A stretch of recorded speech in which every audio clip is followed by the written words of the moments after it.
Ora bem, para esta presente edição, o meu convidado é o pastor Filipe Dumbe, como sempre, para responder às suas questões. Pastor Filipe Dumbe, bom dia e seja bem-vindo. Olá, irmão Sebastião, bom dia para você, bom dia também para os nossos estimados ouvintes. E como você já sabe, aqui você pergunta e a Bíblia responde. É, exatamente isso. Portanto, para que tenhamos então a participação do estimado amigo e ouvinte, podem ligar para os seguintes terminais, ou seja, para o terminal 923 50 91 24. Repito, 923 50 91 24. Aqui você liga e a Bíblia responde. Já temos alguém em linha. Olá, bom dia. Alô, bom dia. Com quem falamos e de onde nos fala?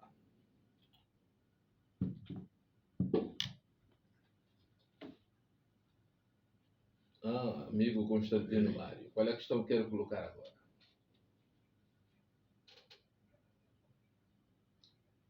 Olá, muito obrigado.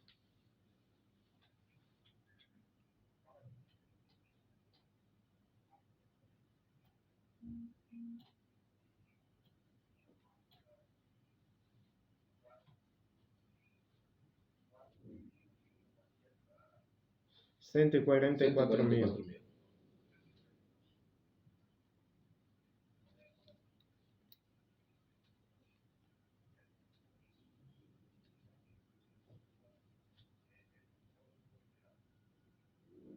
Então, no fundo, são três questões, né? Duas no caso.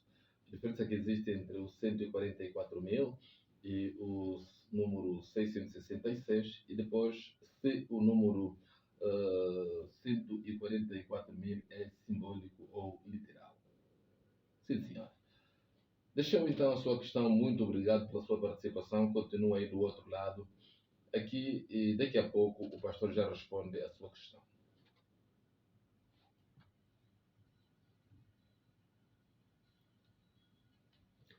Continuamos aqui no seu programa, a Bíblia Responde. Para tal, você tem de ligar para 923 50 91 24. Já temos alguém em linha. Alô, bom dia.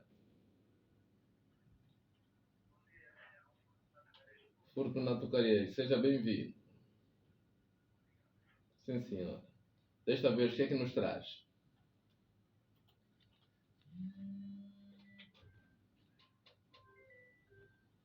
Sim.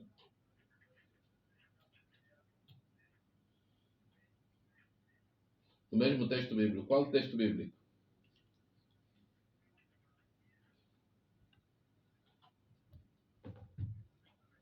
Malaquias quanto?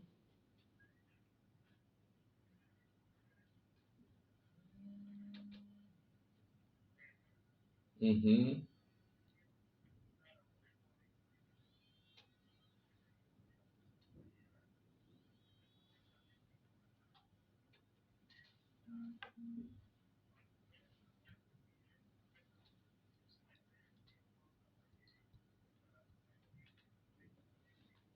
Uhum.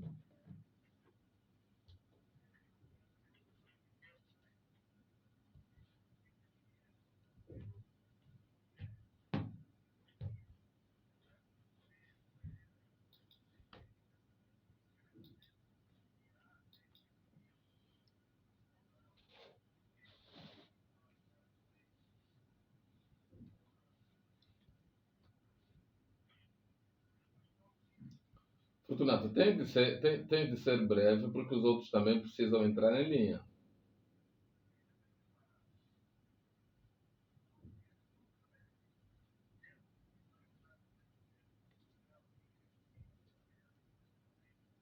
Uhum. Ok. Já o pastor apontou a sua questão e daqui a pouco responde. Continuamos então aqui o nosso programa. O número para você fazer a sua ligação é o 923 50 91 24.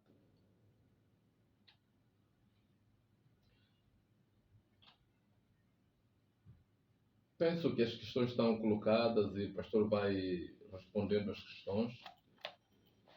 Antes, deixa-nos atender esse ouvinte. Alô, bom dia. De onde nos fala e com quem falamos? Diga.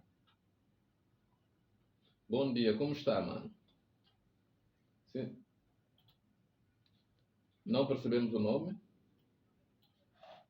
Ah, irmão Ferraz. Uhum.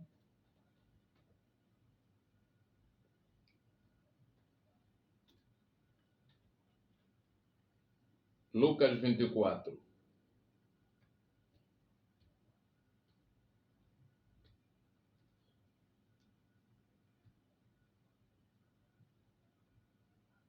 Uhum.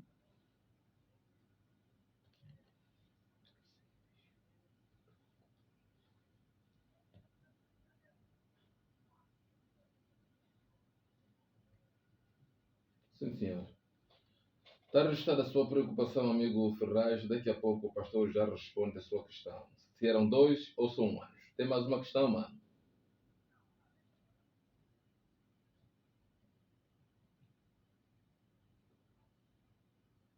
Versículo fácil.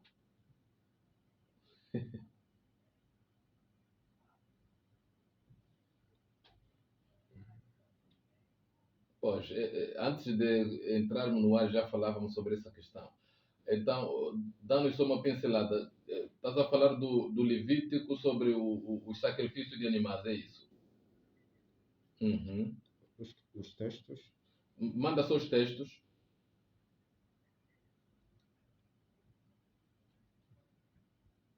Levítico 1.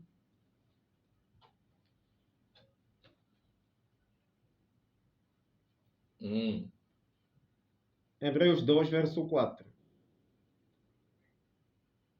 Ok. Pronto. Amigo Ferraz, muito obrigado. Continue ligado à nossa sintonia, a sintonia de esperança. E aguardem do outro lado que a resposta já vem. Não vem do homem, vem do céu. Que a nossa Bíblia vem do céu. Bem, Pastor Filipe, então está na hora de responder às questões dos nossos amigos. Primeiro o Fortunato Cariés, depois o amigo Ferraz. Não, o primeiro ouvinte não é o Fortunato. Você pode responder a questão, a primeira questão. Ok. Sobre 144 mil. Ok. A diferença entre a marca da besta, o número 666 e 144 mil. Exato. E depois ele fez outra questão se os 144 mil é simbólico ou literal. É isso. Bem, quando nós falamos da questão que tem que ver com marca, marca é sinônimo para sinal. Ou seja, falar da marca da besta é a mesma coisa falar a respeito do sinal da besta. E é exatamente marca também sinônimo para selo. Biblicamente, quando, por exemplo, nós falamos do selo de Deus, nós temos alguns textos para fundamentar a questão voltada ao selo de Deus. Isto quando nós falamos do selo de Deus. Eu depois vou exatamente chegar na questão que tem que ver com a marca da besta. Eu estou pegando o exemplo aqui do selo de Deus, biblicamente. Nós temos bases bíblicas como Ezequiel capítulo 20, verso 12, e também temos o texto de Ezequiel 20, verso 20. E, inclusive, nós temos uma outra base bíblica, que é exatamente de Êxodo 31, verso 13, que são textos, de fato, que dão-nos a compreensão que o selo de Deus, obviamente, é o sábado. A marca de Deus é o sábado. O sinal de Deus é o sábado. Então, quando o estimado ouvinte ler Apocalipse capítulo 13, vai perceber que Apocalipse capítulo 13 está dividido em dois blocos. O primeiro bloco fala exatamente da besta que emerge das águas do mar. E o segundo tem que ver com a besta que emerge da terra. A primeira é uma referência a Roma, exatamente em suas duas fases: política ou pagã, papal, religiosa. E a segunda, a que emerge da terra, é uma referência aos Estados Unidos da América do Norte. No entanto, justamente no segundo bloco, do verso 11 até o verso 18, vai retratando dessa questão que tem que ver com a marca da besta.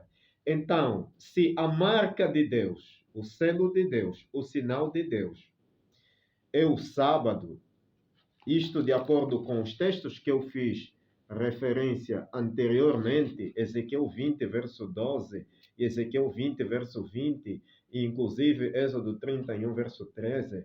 Então, a marca, o selo, o sinal da besta é o contrário do sábado.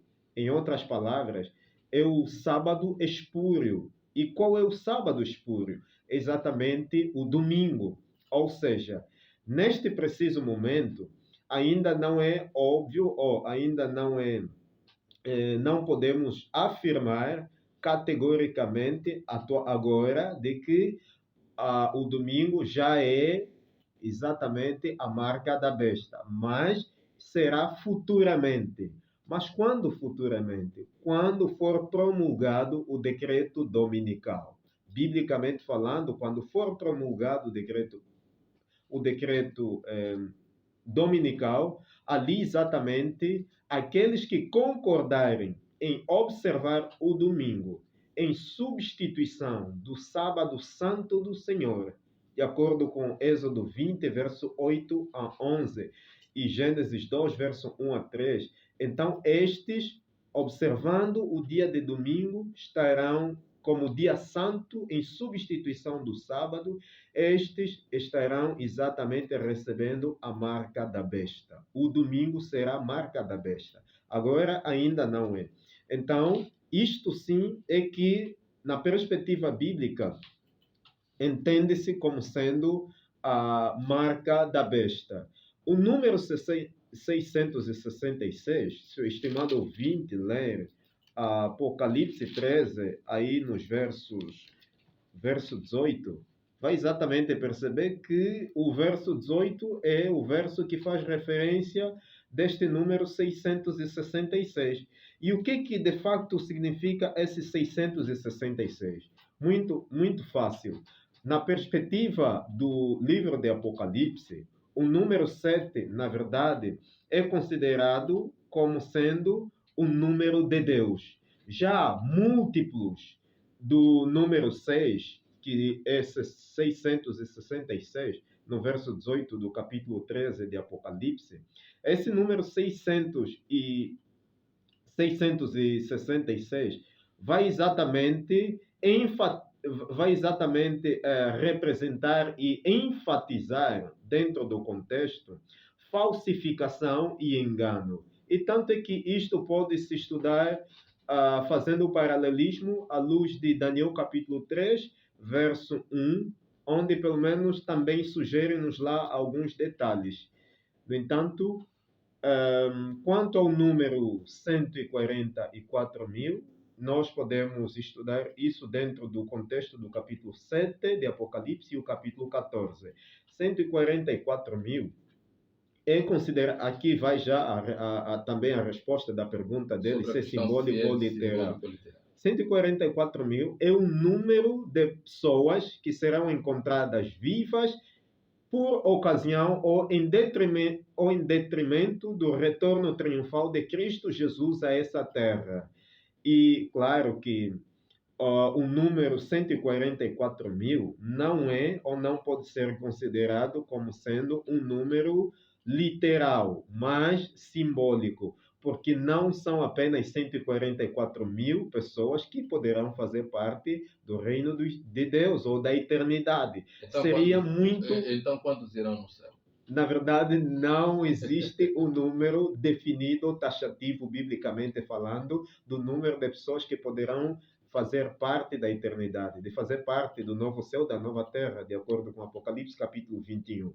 No entanto, pelo menos nós podemos ter a certeza, de acordo com a primeira epístola de Paulo aos Tessalonicenses, capítulo 4, verso 16 a 17, de que pessoas justas que viveram em conformidade com a vontade de Deus, que uma vez morreram, estes ressuscitarão primeiro, e depois aqueles que serão encontrados vivos, após a ressurreição dos que morreram primeiro, esses que morreram primeiro, depois de ressuscitarem, se juntarão com os justos vivos e ambos subirão para o céu, para o encontro do Senhor Jesus lá nos ares.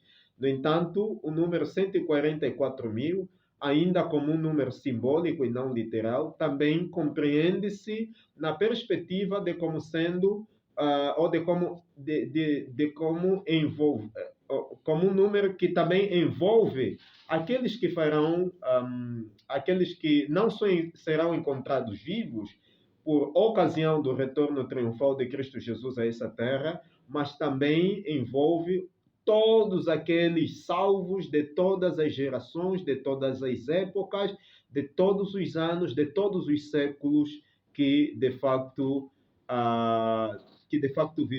das pessoas que viveram nesse mundo, mas que viveram em harmonia ou em conformidade com a vontade de Deus, que se prepararam para um dia se encontrar com Jesus. Claro que aqui exclui aqueles que são ímpios, aqueles que são pecadores. Esses poderão queimar no lago do fogo misturado com enxofre, de acordo com Apocalipse 20. Portanto, então, o número 144, respondendo aqui à questão, é simbólico. É verdade, simbólico. Vamos então para a questão do Fortunato Cariés em relação aos dízimos. Um dinheiro apanhado pode dar dízimo, tendo em conta que o dízimo tem a ver com os rendimentos obtidos.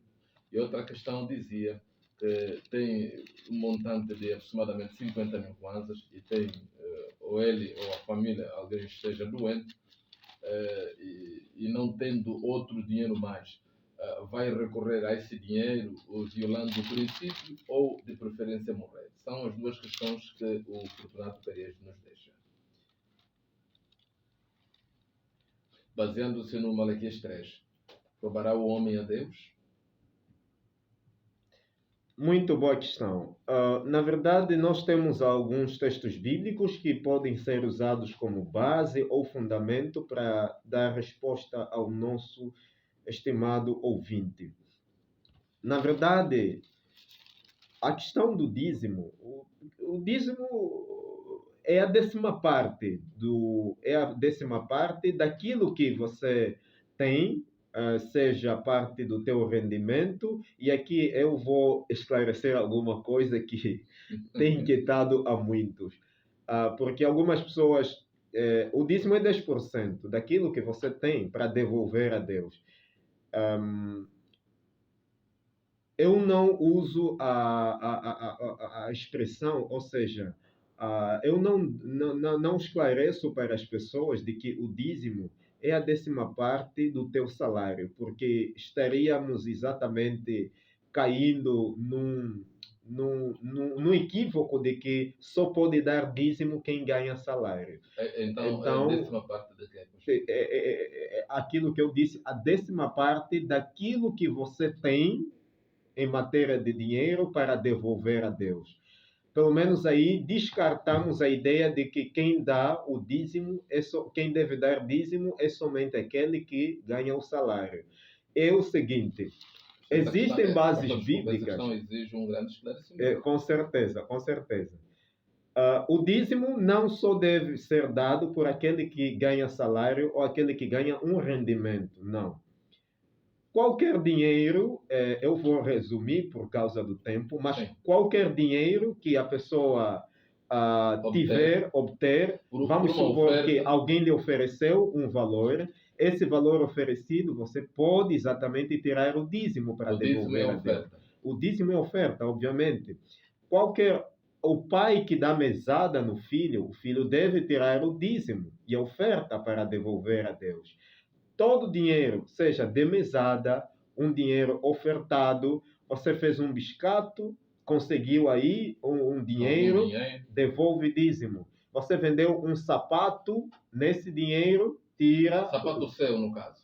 Exato. Tira aí o dízimo e a oferta, devolve a Deus. Ou seja, o dízimo pode vir de qualquer dinheiro que a gente obtenha. Qual é a base bíblica? Nós temos princípios como Gênesis 14, aí no verso 20, e também temos o texto de Gênesis capítulo...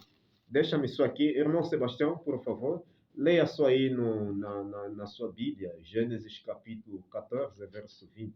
Gênesis capítulo 14, verso 20.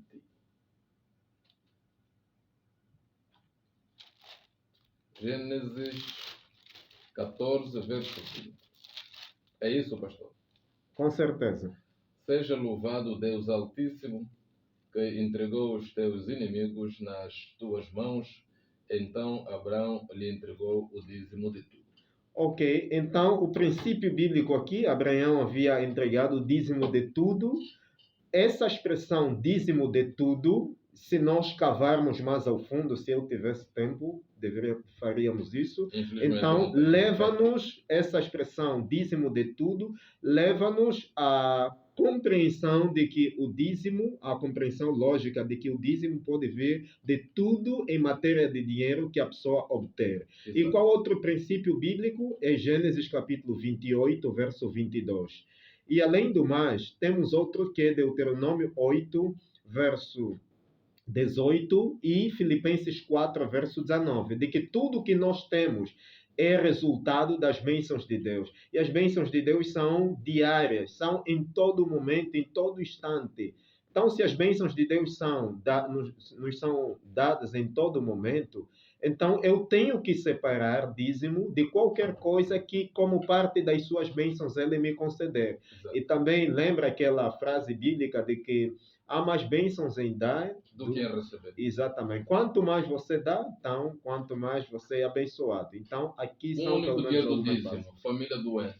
Tira o dinheiro do dízimo ou a família pode morrer? A pessoa pode estar doente e não pode mexer no dízimo, porque o dízimo é sagrado e deve ser, é sagrado, é santo e é separado exclusivamente para devolver aquele que vai proporcionar saúde para você. Pastor. Com certeza.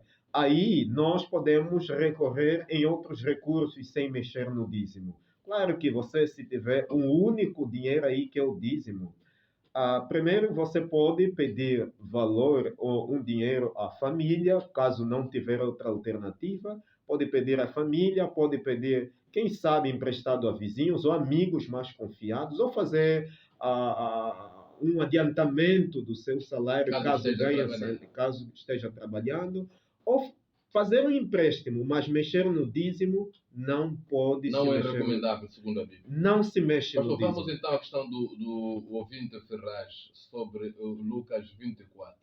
Fala-se aí de 2 anjos ou apenas um anjo? Vamos ler o texto bíblico. Quais são? Temos tempo ainda de ler o texto? Não temos. Mas temos o texto aí descrito.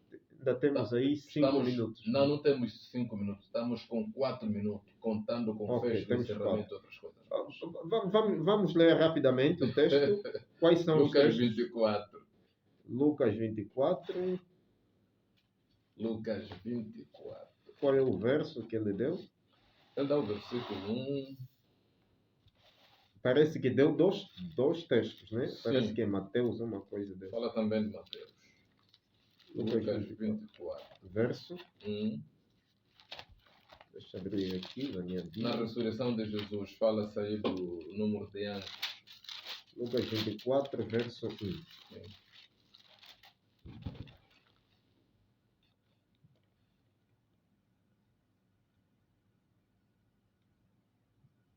Ok, pode ler aí o texto bíblico, se tiver, pode já ler, aí na sua versão. Sim, nessa versão, no primeiro dia da semana, logo ao raiar da aurora, as mulheres levaram ao sepulcro as especiarias aromáticas, assim está certo, que haviam preparado. E encontraram removida a pedra do sepulcro. Todavia, quando entraram, não mais acharam o corpo do Senhor Jesus. Ficaram pasmas, sem saber o que fazer. De repente, 2 homens com roupas que reluziam como a luz do sol se colocaram ao lado delas. Atemorizadas, as mulheres inclinaram o rosto para o chão e, neste momento, os homens lhes questionaram: por que procurais entre os mortos aquele que vive? Ok. A questão, são 2 anjos ou apenas um anjo? Ok. Na verdade, os evangelistas, Mateus, Marcos, Lucas e João, às vezes têm dessa. Um fala uma coisa. Ok, São 2 minutos para responder a são questão. 2 minutos. Eu vou responder em menos de 1 minuto. Muito Certo. bom. Na verdade, o relato também pode ser lido em Mateus 28, verso 1 a 10, e também pode ser lido em Marcos, capítulo 16, Paulo Ferraz também falou desse texto. certo, Mateus 28, verso 1 a 10, também pode se ler em Marcos, capítulo 1, Marcos, capítulo 16, verso 1 a 8, e inclusive pode se ler em João, capítulo 20, verso 1 a 10. É óbvio que Lucas é o único que faz referência de 2 anjos, e não um, como os outros. Os outros fazem referência de um anjo, Na mas mesma Bíblia. certo. Mas Lucas faz referência de 2 anjos. Então, quem está certo? Obviamente que eram 2 anjos, não um. Mas por que os outros evangelistas fizeram menção de um e não de 2? Porque eles se concentraram naquele que expressou-se, naquele que falou, e não no número dos 2 que lá se faziam presente, mas basearam-se naquele que foi o porta-voz, aquele que fez o anúncio. Por isso que eles destacam um, mas se não, na verdade eram 2 e não um. Então, tanto no Mateus quanto no Marcos faz referência dos 2, mas Exato. apenas sublinha-se aquele que falou. Muito Quer bem. dizer que os textos bíblicos não se contradizem, mas complementam. Certo. Que a Bíblia responde com certeza. Pastor, está tudo dito. Obrigado pela sua participação. Falta-nos 1 minuto, então é hora para fechar. Pedimos desculpas ao Ferraz. Essa outra questão sobre os animais vai ser respondida na segunda-feira. Trabalharam para si com muito amor e carinho o Genésio da Costa, Ana Miguel, o Manuel Sebastião. Obrigado então pela sua participação, os 3 amigos que ligaram para nós nessa programação. Até já, boa audição, e a próxima vamos ter mais tempo para responder essas questões que ficaram aqui por serem esclarecidas. Muito obrigado. Um abraço.